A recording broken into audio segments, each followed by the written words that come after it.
வணக்கம். சற்று முன் கிடைக்கப்பெற்ற மிக முக்கியமான செய்தி ஒன்று வெளியாகியுள்ளது. எடப்பாடி பழனிசாமி அவர்களது தலையில் விழுந்த மிகப்பெரிய ஒரு இடி.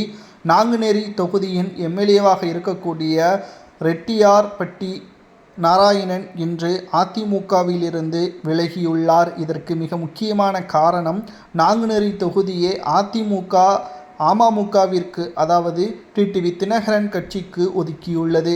டிடிவி தினகரனுக்கு 11 தொகுதிகள் ஒதுக்கப்பட்டுள்ள நிலையில் அதில் ஒரு தொகுதி தான் நாங்குநேரி தொகுதி. கிட்டத்தட்ட இடைத்தேர்தல் 2019ஆம் ஆண்டு நடைபெற்ற இடைத்தேர்தலில் அதிமுக சார்பில் நாங்குநேரியில் போட்டியிட்டு வெற்றியடைந்தவர்தான் நாராயணன்.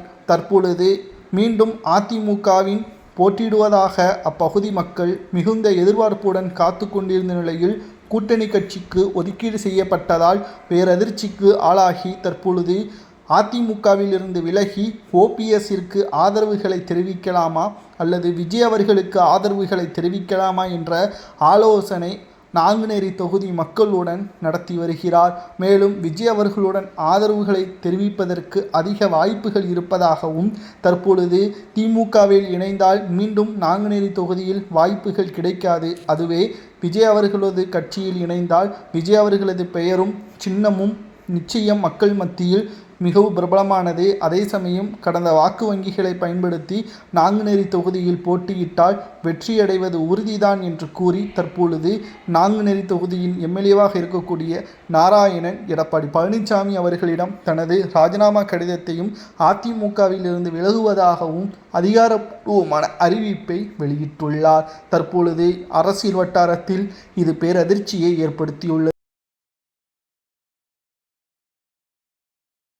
மேலும் விஜய் அவர்களது தலைமையில் அதிமுகவில் இருந்து விலகி தாவேகாவில் இணைந்தால் மிகவும் எதிர்பார்ப்புகள் நாங்குநேரி தொகுதி ஏற்படும். இதனால் நிச்சயமாக அமமுகவின் வேட்பாளர் தோல்வியை தழுவார். அதே சமயம் விஜய் அவர்களது ஒட்டுமொத்த அதிகாரத்திற்கும் இந்த நாங்குநேரி தொகுதியிலிருந்து ஒரு எம்எல்ஏ சட்டமன்றத்திற்கு செல்வார். இது தாவேகாவின் வாக்கு வங்கியையும் சதவீதத்தையும் அதிகரிக்கக்கூடும் என்ற தகவலும் கிடைக்கப்பெற்றுள்ளது.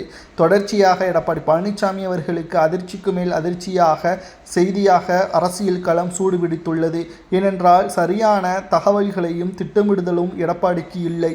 பணத்தை பெற்றுக்கொண்டு தொகுதிகளை வழங்குவதாகவும், களத்தில் வேட்பாளர்களுக்கு சரியான விதிமுறைகளை எடப்பாடி பழனிசாமி அவர்கள் பணத்தை வைத்திருப்பவர்களுக்கு முன்னுரிமை என்று கொடுப்பதால் நிச்சயம் அரசியல் களத்தில் அதிமுக மக்களவை தேர்தலில் தோல்வியடைந்தது போல இந்த சட்டசபை தேர்தலிலும் அதிமுக மிகப்பெரிய தோல்வியை தழுவும் என்ற தகவலும் தற்பொழுது கிடைக்கப்பெற்றுள்ளது. அதிமுகவிலிருந்து விலகியது சரியா தவறா என்பதை கமெண்டில்